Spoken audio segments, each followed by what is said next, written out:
Advocate Bhudev Mahanandia का अभिवादन स्वीकार कीजिए। आप देख रहे हैं voice of people, voice of Bahujan. साथियों, भारत सरकार 2024 इलेक्शन को अपने कब्जे में लेने के लिए जो नया रणनीति तैयार किया था, जिसको अग्निपथ या अग्निवीर का आख्या दिया गया, नाम भी बहुत बड़ा खतरनाक है। गवर्नमेंट कभी ये नहीं सोचा था अग्निवीर और अग्निपथ स्कीम उनका गले की फंदा बन जाएगी। जब जब बिहार में स्टूडेंट रिवोल्यूशन होता है, तब तब सत्ता को तकलीफ होता है। इतिहास गवाह है। पटना यूनिवर्सिटी में जब भी स्टूडेंट रिवोल्यूशन पैदा हुआ, तब तब भारत का सत्ता हिल गया और पलट दिया गया। इतिहास का पन्ना जब हम खोल के देखते हैं, जेपी आंदोलन को हम जानते हैं। ताकतवर, सबसे ताकतवर, पावरफुल रूलर इंदिरा गांधी जी का सरकार भी चला गया था। जब बिहार में रिवोल्यूशन होता है, जब बिहार में छात्र आंदोलन हुआ, पूरा भारत का भूगोल को, राजनीतिक भूगोल को चेंज कर दिया है। मुझे ऐसे ही प्रतीक हो रहा है, भारत का सरकार को ये समझ में नहीं आया अग्निपथ और अग्निवीर प्रोग्राम स्कीम बीजेपी के लिए कितना क्षतिकारक होगा, नुकसान होगा, आकलन नहीं किया गया था। जब भी भारतवर्ष में कोई भी प्रोग्राम होता है, कोई भी स्कीम तैयार किया जाता है, तो 5 ईयर प्लान के तहत कमिश्नर बिठाया जाता था। कमिश्नर के माध्यम से अलग अलग लोगों को कांटेक्ट किया जाता था। उसके बाद प्रोग्राम को लॉन्च किया जाता था। लेकिन अब ऐसा नहीं हुआ। बंद कमरे में बीजेपी सरकार रेड कारपेट के नीचे बैठकर नीति आयोग का द्वारा जो प्रोग्राम अग्निवीर या अग्निपथ स्कीम निकाले, वो स्कीम कितना खतरनाक बन रहा है, आने वाले वक्त ही ये पता चलेगा। साथियों, आज जब सुबह भारत का डिफेंस मिनिस्टर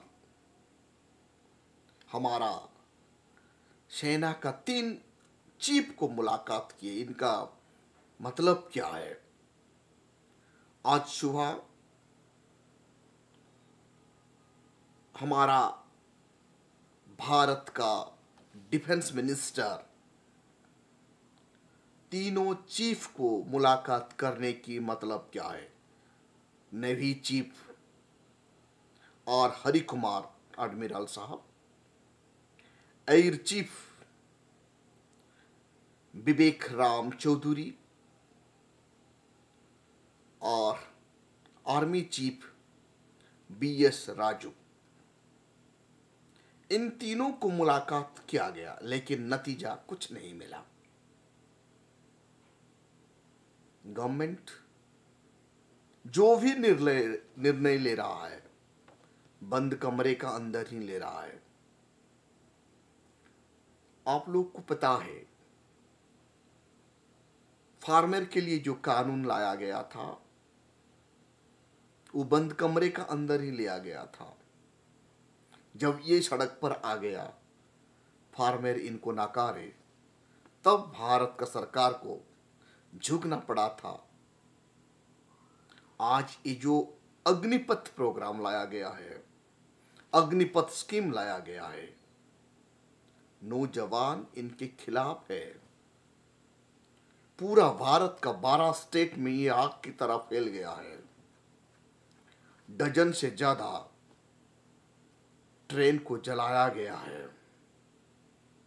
सबसे बड़ा हैरान कर देने वाला बात उभर कर सामने आ रहा है, सत्तारूढ़ दल यानी बीजेपी का दफ्तर पर हमला हो रहा है।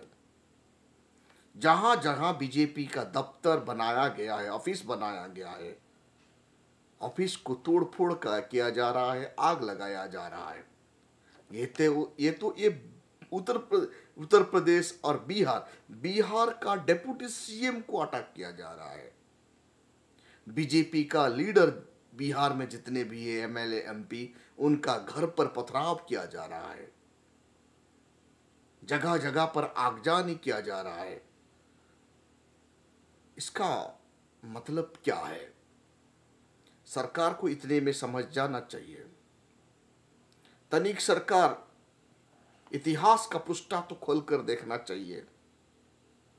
जो भी मूवमेंट, स्टूडेंट का मूवमेंट बिहार से शुरू होता है, चार बार सरकार को भोगना पड़ा था और सरकार को पलट दिया गया था। 2024 में बीजेपी जो सपना देख रहा है, ये चकनाचूर होते हुए दिखाई दे रहा है, क्योंकि नौजवान और स्टूडेंट का आंदोलन सबसे बड़ा खतरनाक होता है।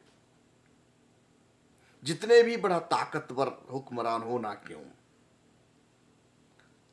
छात्र मूवमेंट को, स्टूडेंट मूवमेंट को कभी कुचलने की कोशिश किया तो वो बर्बाद हो गया। इंदिरा गांधी जी कोशिश की थी, हार गई। आज बीजेपी का सिचुएशन भी ऐसे ही होने वाला है,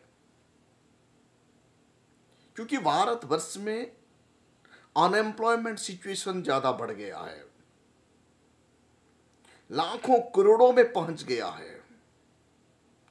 करोड़ों नौजवान, नौकरी नहीं मिल रहा है। दिन ब दिन उम्र बढ़ते जा रहा है, एज बढ़ते जा रहा है। इसीलिए ये अग्निवीर और अग्निपथ का प्रोग्राम, स्कीम नौजवान के लिए कितना खतरनाक है, ये समझ चुके हैं। इसीलिए भारत का सरकार का संपदा को ये लोग नुकसान कर रहे हैं। लेकिन voice of people, voice of Bahujan कभी भी देश का संपदा को फोकने वाले मूवमेंट को सपोर्ट नहीं करता, क्योंकि ये कानूनन अपराध है। कानून को हाथ में लेकर कभी भी मूवमेंट को चलाना नाजायज है। हम सोच रहे हैं कुछ शरारत लोग ऐसे काम कर रहे हैं। स्टूडेंट कभी भी कानून को हाथ में नहीं लेते। वो यूनिवर्सिटी से पढ़ाई करके आते हैं, वो जानते हैं देश का संपदा उनके लिए कितना प्रोटेक्शन देना कितना आवश्यकता है। हमारा ये भरोसा है, जो लोग भी आग लगाए हैं ट्रेन में, 12 ट्रेन को फूंक दिया गया, ये कुछ शरारत तत्व शायद। फिर भी मूवमेंट रुकने के नाम नहीं दे ले रहा है। दिन ब दिन भारत में अग्निपथ का खिलाफ छात्रों का गुस्सा उबल कर सामने आ रहा है। इसलिए भारत का सरकार को अग्निपथ स्कीम को वापस ले जाना चाहिए, मेरा थिंकिंग है। नहीं तो आने वाला कल भारतवर्ष में लाखों नौजवानों का करियर बर्बाद हो जाएगा। देश का यूनिटी और इंटीग्रिटी पर खतरा मंडराएगा। हमारा सबसे बड़ा रिस्पांसिबिलिटी होता है सरकार का, छात्रों को समझाना चाहिए और छात्र विरोधी कोई भी स्कीम देश में लॉन्च करना नहीं चाहिए। छात्र विरोधी स्कीम यानी देश विरोध होता है। देश के लिए ये सबसे बड़ा खतरनाक है।